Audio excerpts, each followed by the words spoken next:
Assalamualaikum warahmatullahi wabarakatuh.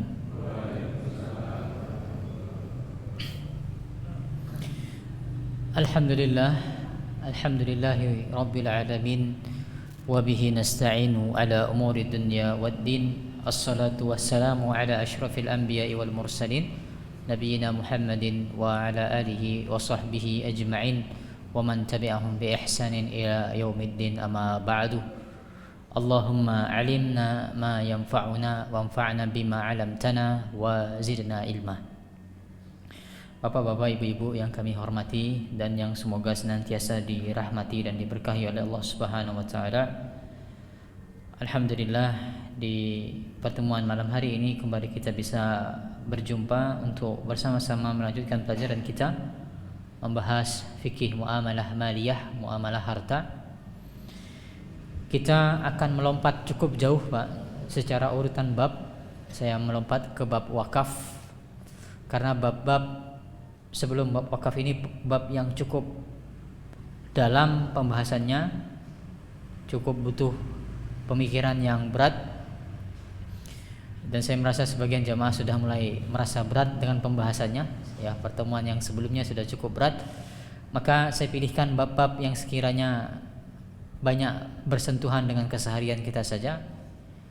Pada malam hari ini saya putuskan kita untuk melompat ke bab wakaf. Aturan-aturan dalam Islam seperti apa terkait wakaf dan apa definisi wakaf. Yang ini banyak orang di tempat kita masih belum paham tentang definisi wakaf itu apa. Wakaf, sedekah, infak itu seperti apa bedanya. Maka sebelum kita lihat, perlu diketahui wakaf ini, Bapak Ibu sekalian, termasuk salah satu ibadah yang baru ada di zaman Nabi Muhammad SAW. Di umatnya Nabi Muhammad baru ada. Kita tahu berbagai jenis ibadah itu sebagiannya sudah ada sejak zaman dulu, sebagiannya baru ada di zaman kita, di zaman Nabi Muhammad. Contoh yang sudah ada sejak zaman dulu apa, Pak? Puasa, jelas. Kutiba alaikumusiyam kama kutiba alal ladzina min qablikum.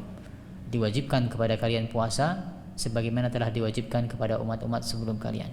Puasa sudah lama, adanya puasa itu sudah lama. Apalagi, Pak, yang sudah ada sejak zaman dulu? Salat, sudah lama sekali adanya salat ini. Wa aqimis salata li zikri, kata Allah Subhanahu wa taala berfirman kepada Nabi Musa, wahai Musa, tegakkan salat untuk mengingatku. Salat sudah ada sejak dulu. Zakat juga sudah ada. Wa ausani bis shalah wa zakat, kata Nabi Isa, Allah mewasiatkan kepadaku untuk menegakkan salat, menunaikan zakat. Sejak zaman Nabi Isa sudah ada zakat. Artinya sebagian sebagian ibadah sudah ada sejak zaman dahulu kala.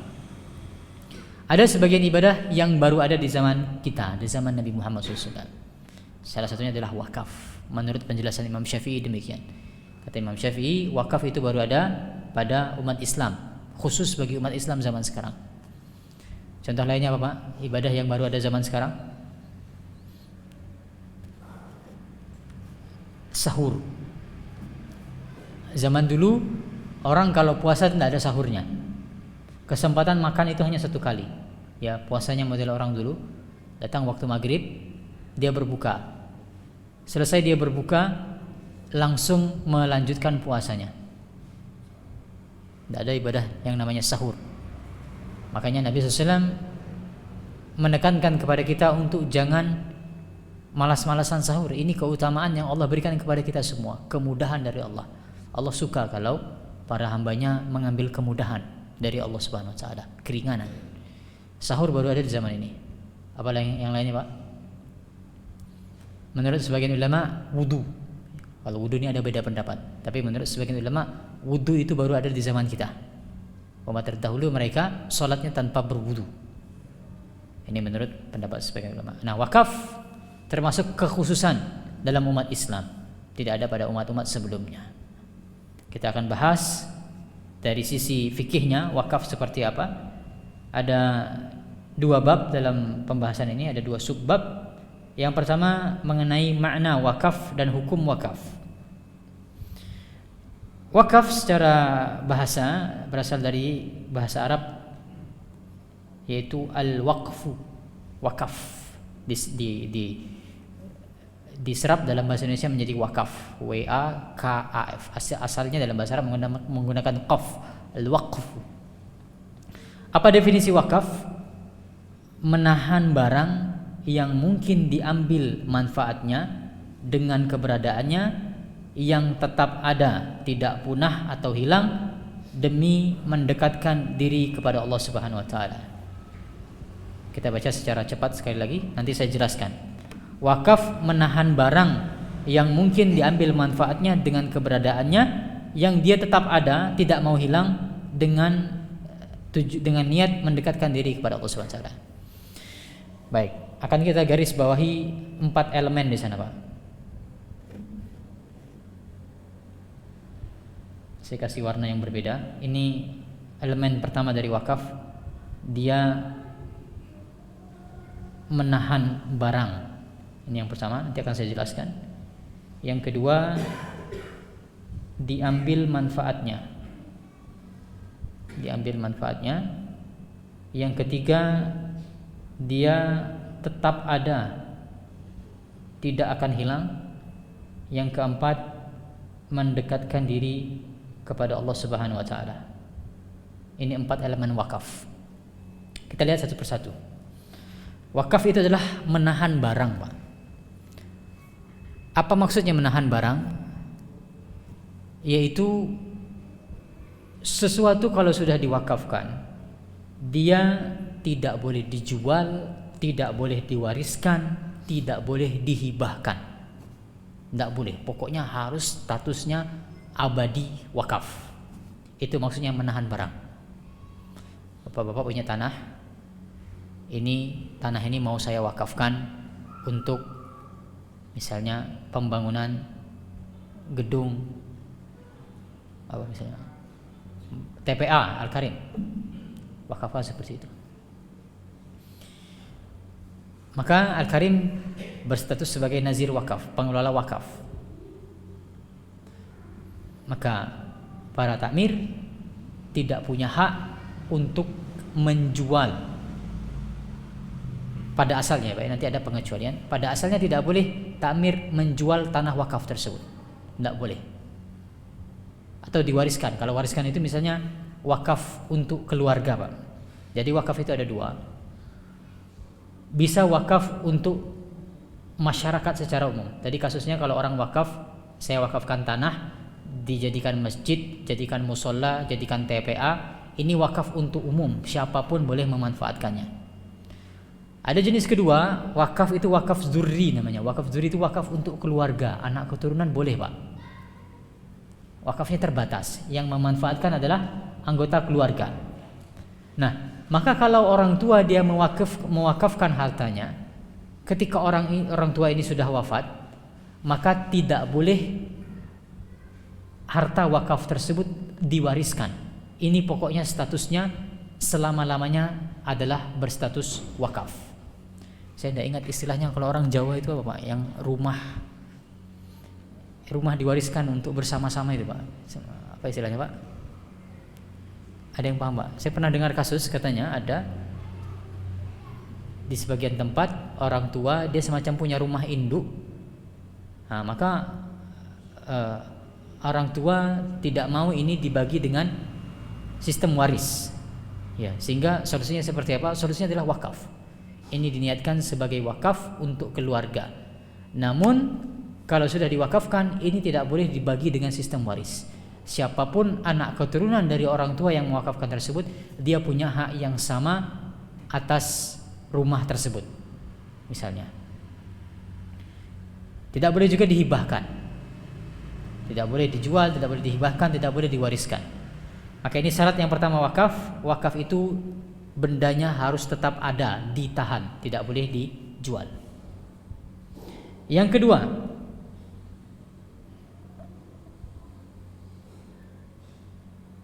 yang diambil menahan barang yang mungkin untuk diambil manfaatnya. Ada manfaatnya, Pak. Wakaf itu harus sesuatu yang bisa diambil manfaatnya bagi orang luas. Misal contoh yang tidak ada manfaatnya, misalnya ada orang dia mau mewakafkan domino misalnya Pak, apa, balok-balok domino atau kartu remi misalnya Pak. Ini tidak teranggap sebagai wakaf. Apa manfaatnya? Manfaat di sini tentunya adalah manfaat yang mubah. Ya. Manfaat yang sistem hukumnya adalah mubah, bisa mendatangkan manfaat bagi orang yang menggunakannya. Maka untuk benda-benda yang tidak ada manfaatnya tidak bisa diwakafkan. Wakaf itu harus sesuatu yang bermanfaat. Wakaf sumur, wakaf kebun, ada manfaatnya, bisa dimanfaatkan oleh orang lain. Ya. Wakaf tanah jelas. Maka yang kedua tadi adalah dia ada manfaatnya. Yang ketiga,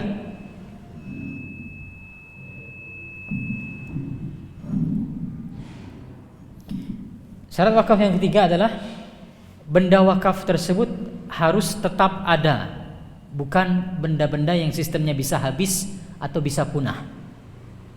Tidak bisa seperti itu diwakafkan. Misal kalau makanan, ini namanya bukan wakaf. Tidak bisa orang bilang saya mau wakaf makanan setiap hari Jumat, tidak bisa. Itu namanya sedekah. Jadi sedekah adalah sesuatu yang bisa habis. Adapun wakaf sistemnya dia tidak bisa habis, terus ada, senantiasa bisa dimanfaatkan. Makanya salah satu bentuk wakaf yang paling efektif itu adalah Pak, wakaf tanah. Karena tanah tidak akan habis, selalu ada di sana. Ya, wakaf tanah, wakaf sumur, wakaf kebun. Kebun nanti dimanfaatkan uangnya misalnya, boleh seperti itu, wakaf produktif. Nah, tapi intinya sekali lagi, wakaf itu adalah sifatnya untuk benda-benda yang tidak bisa hilang, akan terus ada. Ini namanya wakaf. Lalu syarat yang terakhir adalah niat dari wakaf itu untuk mendekatkan diri kepada Allah Subhanahu wa taala sebagai ibadah. Sehingga misalnya Pak, ada caleg datang, bahasanya wakaf, saya mau wakaf pengaspalan jalan Pogunglor atau konblokisasi Pogunglor, wakaf. Kita lihat syarat wakafnya terpenuhi atau tidak. Yang pertama, tidak dijual. Ada orang yang nanti yang menjual konbloknya, menjual aspalnya, tidak ada. Ya, bisa. Dari sisi syarat yang pertama bisa. Yang kedua, mendatangkan manfaat atau tidak Pak, aspal atau konblok? Ada manfaatnya jelas. Yang ketiga, dia sistemnya bisa habis atau tidak konblok itu? Tidak, tetap ada. Ya, tetap ada. Konblok itu akan tetap ada, aspal itu akan tetap ada. Cuma yang terakhir ini, niatnya lillahi ta'ala atau tidak? Niatnya lillahi ta'ala atau tidak? Tidak jelas. Ya, niatnya adalah untuk mendapatkan suara, untuk mendapatkan coblosan dari bapak-bapak sekalian. Maka seperti ini tidak bisa dianggap sebagai wakaf, Pak. Wakaf itu baru teranggap sebagai wakaf kalau niatnya lillahi ta'ala, ingin mendekatkan diri kepada Allah Subhanahu wa taala.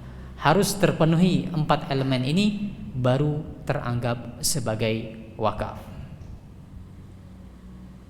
Sehingga wakaf adalah menahan pokok harta, tanahnya ditahan, pohonnya ditahan, sumurnya ditahan, aspalnya ditahan, dan memanfaatkan hasilnya, ya. Memaksimalkan manfaatnya atau membelanjakan hasilnya kalau dia memang sesuatu yang produktif yang menghasilkan. Misal di sini disebutkan contohnya, sebuah rumah diwakafkan lalu disewakan, boleh. Hasil dari sewa tersebut diberikan kepada orang-orang yang membutuhkan, atau diberikan atau dijadikan masjid, atau digunakan untuk mencetak buku-buku agama atau yang sebagainya.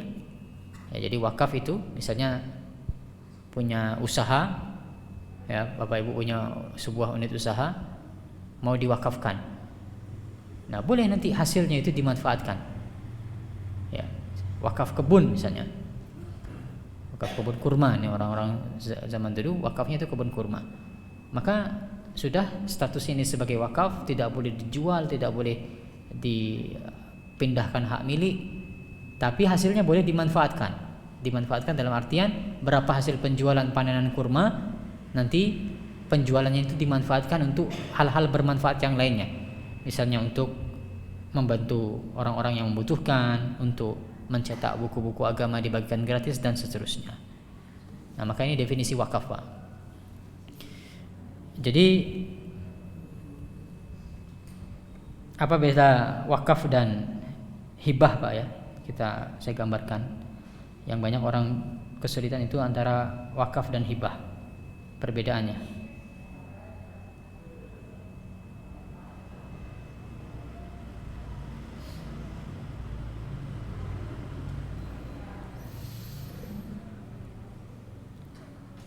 Wakaf versus hibah. Apa bedanya wakaf dan hibah? Bedanya yang pertama,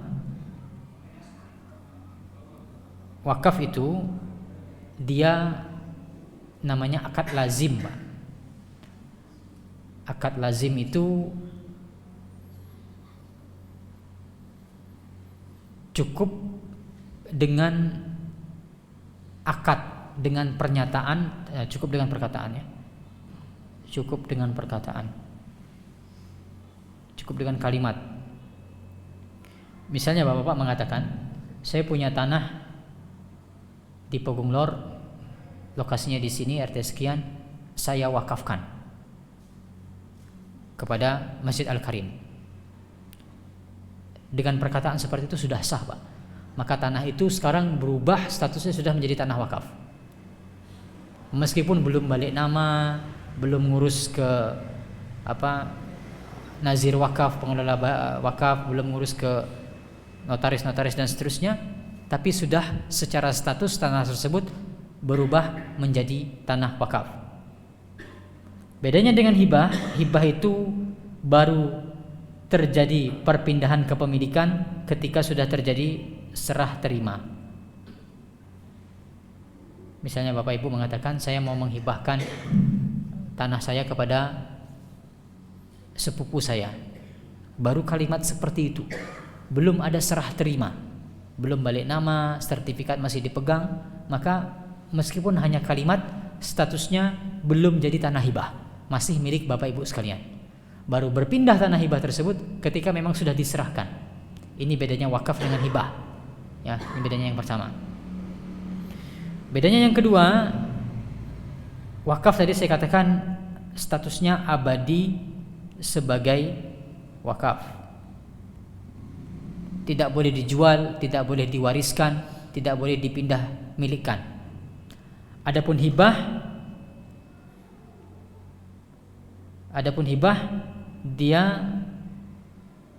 boleh dipindahkan. Tadi kasusnya bapak-bapak menghibahkan tanah kepada sepupu. Bagi sepupu bapak-bapak tersebut boleh dia jual lagi, dia wariskan ketika dia wafat, atau dia hibahkan lagi kepada orang lain, bebas. Dia bebas untuk memanfaatkan harta hibah. Adapun wakaf statusnya abadi sebagai wakaf. Yang ketiga, kalau wakaf tadi dia harus tidak habis manfaatnya.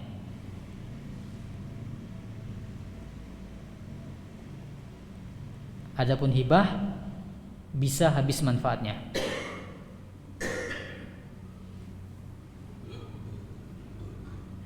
Misalnya tadi makanan, tidak bisa orang katakan makanan ini saya wakafkan kepada dirimu, tidak bisa, karena makanan itu sesuatu yang bisa habis.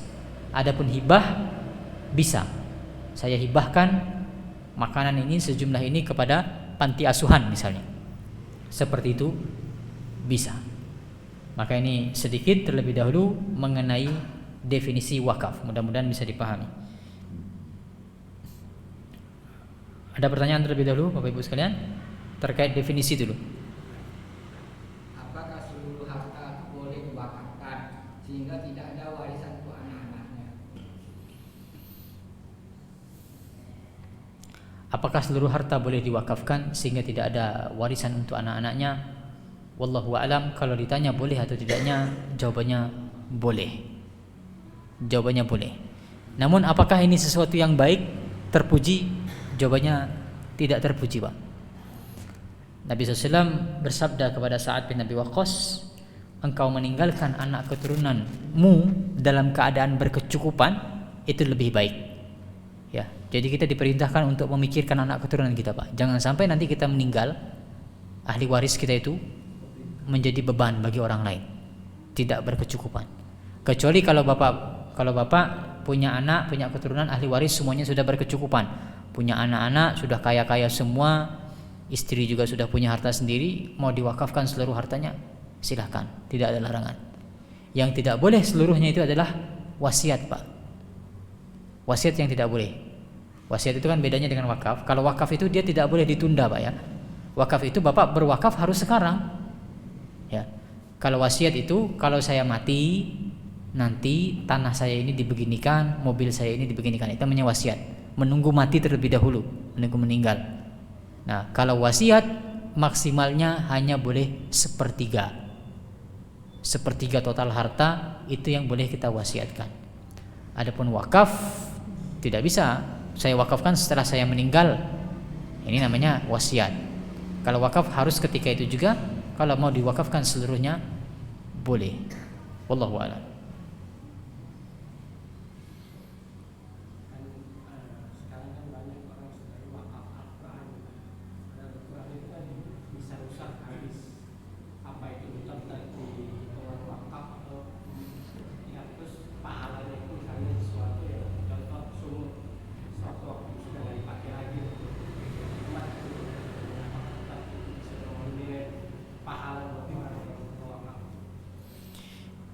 Al-Quran apakah teranggap sebagai wakaf?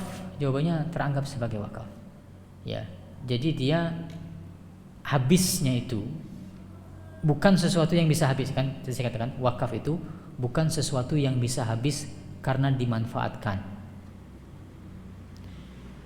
Nah, habis di sana maksudnya adalah habis yang sifatnya konsumsi, Pak. Maka kalau Al-Quran bisa dia rusak, bisa, tapi kan bukan sifatnya itu dia dikonsumsi, dimakan, dioleskan, dipakai, yang sifatnya konsumsi tidak. Tapi Al-Quran dia memang bisa rusak, tapi rusaknya memang karena faktor zaman, faktor waktu. Ya, kalau ya Al-Quran yang bagus itu, Pak, Al-Quran yang mahal-mahal itu dia semakin daya tahannya lama, ya bahkan tahan berpuluh-puluh tahun. Tapi intinya apakah Al-Quran itu termasuk sebagai wakaf? Al-Quran termasuk sebagai wakaf, ya. Lalu apa lagi pertanyaan kedua tadi? Sumur kan bisa habis juga, bisa suatu saat kering. Iya, bisa habis juga, namun itu apa namanya? Bukan sesuatu yang habis secara instan maksudnya, ya, Pak, ya. Ya, sumur itu termasuk dalam wakaf, ya. Bahkan salah satu wakaf para sahabat dulu adalah sumur. Ya, sebagian sahabat dulu berwakafnya adalah berwakaf sumur. Nabi yang menyarankan untuk berwakaf dalam bentuk sumur. Tapi bendanya itu tetap ada. Tidak habis dalam sekali pakai, tidak habis dalam waktu cepat. Nah, pertanyaan saya, Pak, misalnya, Pak, bapak-bapak, sebentar, pertanyaan saya, Pak, bapak-bapak wakaf sajadah masjid bisa tidak, Pak? Karpet masjid ini bisa teranggap sebagai wakaf tidak, Pak? Bisa. Sajadah masjid, karpet ini teranggap sebagai wakaf, bisa. Nah, tadi kasusnya yang mirip. Pada suatu ketika sudah saking lamanya, banyak terinjak-injak segala macam, sudah menipis, sudah pudar, seterusnya. Maka dalam kasus seperti ini boleh tidak pihak masjid misalnya mengganti karpet tersebut atau dijual? Boleh atau tidak? Jawabannya boleh, Pak. Ada dua pilihan. Pilihan yang pertama, pihak masjid bisa mencari masjid lain yang belum punya karpet, yang siap sedia menerima karpet yang sudah pudar ini, sehingga tujuan orang yang wakaf itu masih tercapai. Yang dia inginkan kan adalah memfasilitasi orang untuk sholat. Nah, sehingga boleh dipindah ke masjid lain. Atau yang kedua, kalau ada yang mau beli, syukur. Ada orang mau beli karpet yang sudah pudar ini, duitnya nanti dipakai lagi untuk hal bermanfaat yang lainnya, semisal beli karpet yang baru, untuk menyumbang meskipun tidak bisa semua mengcover, karpet yang baru, seperti itu. Jadi intinya benda wakaf itu dalam sebagian kasus kalau maslahatnya lebih besar boleh dijual. Itu nanti ada pembahasannya. Kalau ada maslahat yang lebih besar boleh oleh nazir wakaf dijual. Wallahu a'lam. Monggo Pak Imam. Assalamualaikum. Ada seseorang yang mewakafkan kamar mandi di masjid misalnya. Seiring dengan kebutuhan masjid ada perluasan bangunan sehingga kamar mandi itu dibongkar. Nah, nilai wakafnya bagaimana?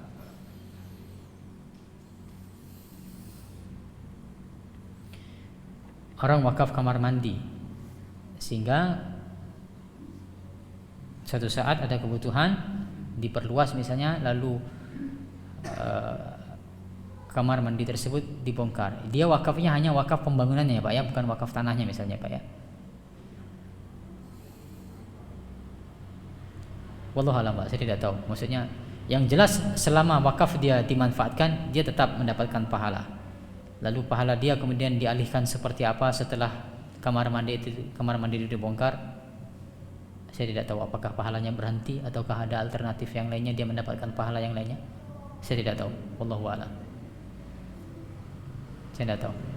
Monggo Pak Mardi. Assalamualaikum warahmatullahi wabarakatuh. Waalaikumsalam warahmatullahi wabarakatuh. Apakah tanah atau bangunan yang sudah dihibahkan kepada anak itu hasilnya masih bisa diminta oleh yang menghibahkan? Misalnya saya punya tanah atau kos-kosan, tapi saya serahkan, saya hibahkan kepada anak.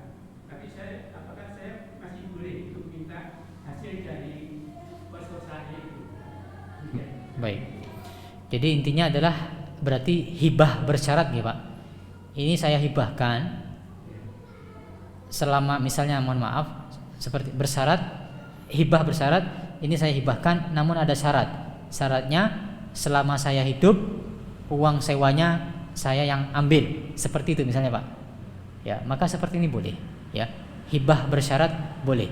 Kita menghibahkan namun ada persyaratannya, diperbolehkan. Sebagaimana juga wakaf bersyarat itu boleh Pak. Ya, Bapak Ibu mewakafkan sesuatu lalu dipersyaratkan demikian dan demikian, boleh. Misalnya mau wakaf, saya wakaf tanah kepada Al-Karim misalnya, syaratnya ini cuma boleh untuk aktivitas TPA misalnya, boleh Pak seperti itu, asalkan sepakat di awal. Ya, meskipun nanti tentu sesuai dengan kadar kemampuan. Kalau misalnya pengelola wakaf sudah tidak mampu lagi, tuntutan zaman, tuntutan aktivitas dan seterusnya, mau tidak mau ini harus dibongkar, tidak bisa kita pertahankan ini sebagai gedung TPA misalnya. Dalam kondisi seperti itu baru boleh nanti dialih fungsikan. Tapi kalau masih ada kemampuan untuk mewujudkan apa yang dipersyaratkan oleh orang yang berwakaf, boleh mempersyaratkan wakaf itu boleh. Termasuk juga hibah bersyarat itu diperbolehkan berdasarkan apa yang saya ketahui. Wallahu a'lam. Baik, kita lanjutkan. Hukum dan dalil wakaf. Wakaf termasuk amal kebaikan yang sangat dianjurkan Pak. Karena kita bisa paham wakaf itu Pak termasuk amal jariyah, pahalanya terus mengalir, luar biasa Pak. Makanya ada sebuah riwayat dari sahabat Jabir bin Abdullah, kata sahabat Jabir, para sahabat dulu seluruhnya para sahabat itu berwakaf Pak. Bayangkan, para sahabat itu dulu mereka punya wakaf, sehingga kita berupaya masing-masing kita ini kalau bisa ada sesuatu yang kita wakafkan. Ya, kalau bisa ada sesuatu yang kita wakafkan. Dasarnya dalam sebuah hadis yang diriwayatkan dari Umar bin Khattab. Umar bin Khattab pernah mendapatkan tanah di daerah Khaybar. Maka dia berkata, "Wahai Rasulullah, saya mendapatkan tanah di Khaybar. Saya sama sekali belum pernah mendapatkan harta yang lebih berharga daripada tanah tersebut. Apa perintahmu terhadapku terkait tanah yang saya dapatkan tersebut?" Nah, Umar minta saran terbaik untuk kepada Nabi untuk memanfaatkan tanah ini. Kata Nabi SAW, kalau kamu mau, kamu boleh menahan pokok hartamu tersebut dan menyedekahkan hasilnya. Menahan di sana maksudnya adalah diwakafkan. Wakafkan tanah tersebut, nanti hasilnya pengelolaan tanah tersebut bisa disedekahkan. Namun kata Nabi SAW, syaratnya, nih syarat wakaf itu sudah kita sebutkan, tidak boleh dijual, tidak boleh dihibahkan, dan tidak boleh diwariskan. Tidak bisa nanti Pak, ini banyak kasus di tempat kita Pak ya. Orang tua sudah wakaf, meninggal, nanti anaknya yang berebut ini dijadikan warisan. Anaknya berupaya bagaimana tanah yang sudah dijadikan warisan tersebut, tanah yang sudah diwakafkan tersebut menjadi warisan. Seperti tidak boleh dari mata hukum Islam. Kalau sudah wakaf ya wakaf Pak, tidak boleh diwariskan. Itulah yang disebut oleh Nabi kepada Umar bin Khattab, silahkan wakafkan tanahmu tersebut, kalau ada hasilnya bisa disedekahkan, tapi pokok dari tanah tersebut, bidang tanahnya itu tidak boleh dijual, tidak boleh dihibahkan, dan tidak boleh diwariskan. Hasil dari tanah tersebut bisa, misalnya di sana ada kurban, ada kurmanya, panenan dari buah kurma ini bisa dijual, hasil penjualan itu nanti bisa dimanfaatkan untuk umum, seperti itu. Ini dalil yang pertama menunjukkan sangat dianjurkannya wakaf. Yang lebih jelas lagi, Abu Hurairah berkata bahwasanya Nabi SAW bersabda, hadis yang terkenal, iza mata ibnu Adam inqata'a amaluhu illa min salasin. Kalau anak Adam mati, maka terputuslah amalnya kecuali dari 3 hal saja. Artinya apa? Kita kalau sudah meninggal, amal kita itu sudah selesai, pahalanya juga sudah selesai. Tidak dapat lagi kita pahala sholat misalnya. Kalau kita sudah meninggal, pahala sholat berhenti, pahala puasa berhenti, pahala zakat berhenti, pahala haji berhenti, pahala umrah berhenti kalau sudah meninggal. Kecuali dari 3 hal ini. Yang pertama, shadaqatin jariyatin, sedekah jariah. Ini yang menjadi pembahasan kita. Apa yang dimaksud dengan sedekah jariah? Itulah wakaf Pak. Yang dimaksudkan oleh Nabi dalam hadis ini sebagai sedekah jariah adalah wakaf. Nama lain dari sedekah jariah adalah wakaf, atau nama lain dari wakaf adalah sedekah jariah. Apa itu sedekah jariah? Menyedekahkan sesuatu yang nilai kebermanfaatannya itu tetap ada, dimanfaatkan oleh orang lain. Sedekah jariah. Yang kedua, ilmu yuntafa'u bihi, ilmu yang dimanfaatkan oleh orang lain. Bapak-bapak mengajarkan sholat kepada anak cucunya, mengajarkan sholat kepada siapapun itu. Selama orang tersebut masih mengerjakan sholat, maka bapak-bapak mendapatkan aliran pahala berupa pahala sholat. Ilmu yang dimanfaatkan oleh orang lain. Mengajarkan tentang puasa sunnah Senin Kamis, orang belum tahu, ada ya puasa sunnah Senin Kamis selama ini, saya baru tahu. Ketika dia mengamalkan hal tersebut dan dia tahunya dari kita, salah seorang dari kita, maka kita bisa mendapatkan pahala mengalir. Setiap kali dia berpuasa Senin Kamis, kita dapat pahalanya. Ini yang disebutkan oleh Nabi sebagai ilmu yang bermanfaat. Atau yang ketiga, waladin saleh yad'u lahu, yang tetap mengalir adalah doanya anak soleh. Ya, anak soleh yang mendoakan kedua orang tuanya, ini tetap bisa mengalir untuk orang tuanya. Maka yang menjadi pembahasan kita di sana yang namanya sedekah jariah di dalam hadis tersebut adalah wakaf.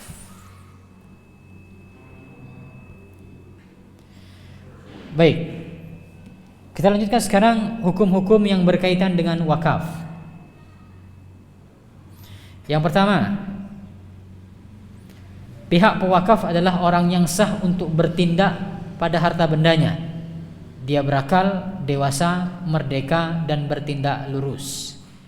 Misal, ada anak masih kecil, umur 3 tahun, orang tuanya meninggal, otomatis dapat warisan. Ya, otomatis dapat warisan. Misalnya dengar pengajian saya seperti ini, ada ya wakaf, bisa ya, saya punya tanah warisan, saya wakafkan tanah warisan saya tersebut. Tidak sah wakafnya Pak. Ya. Anak yang belum dia akil baligh, belum berakal, belum dia bisa menggunakan harta secara benar, tidak sah kalau dia berwakaf.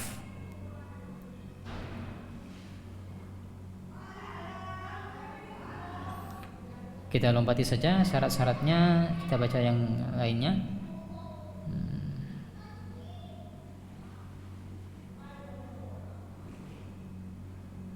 Nah ini ya.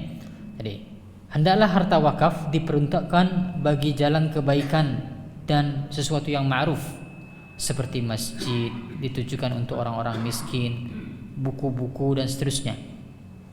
Karena wakaf adalah ibadah untuk mendekatkan diri kepada Allah. Sehingga harta wakaf yang haram diperuntukkan bagi tempat ibadah orang-orang kafir misalnya, atau untuk membeli sesuatu yang haram. Ini tidak sah wakafnya. Ya, orang datang misalnya atas nama toleransi misalnya, atas nama Pancasila, saya wakaf tanah, silahkan dibangun gereja misalnya, atau 4 ya ada Pak, itu semacam kompleks ibadah, berbagai rumah ibadah ada di sana. Maka seperti ini tidak sah wakafnya. Wakaf itu harus digunakan untuk sesuatu yang bisa mendekatkan diri kepada Allah Subhanahu wa taala, tidak malah memfasilitasi kemaksiatan.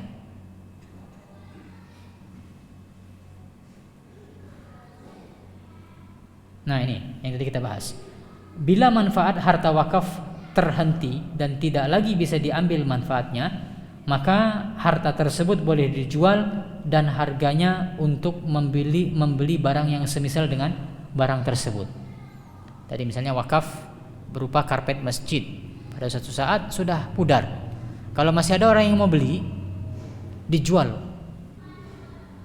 karpet wakaf tersebut, nanti uangnya digunakan untuk membeli karpet yang lainnya, meskipun tidak bisa mengcover semuanya. Bila bentuknya masjid, nah misalnya masjid, karena satu kasus misalnya sudah saking sempitnya dikelilingi oleh bangunan-bangunan padat, akses parkir sangat sulit misalnya, maka masjid tersebut boleh dijual. Hasil penjualannya dipakai untuk membangun masjid yang lainnya. Atau bila bentuk harta wakafnya adalah rumah, maka dijual dan harganya untuk membeli rumah lainnya. Lalu yang kelima, wakaf adalah akad yang mengikat.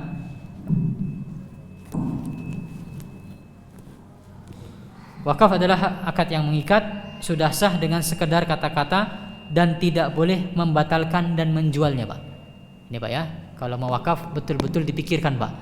Karena kalau sudah ikrar wakaf, tidak boleh lagi berubah pikiran.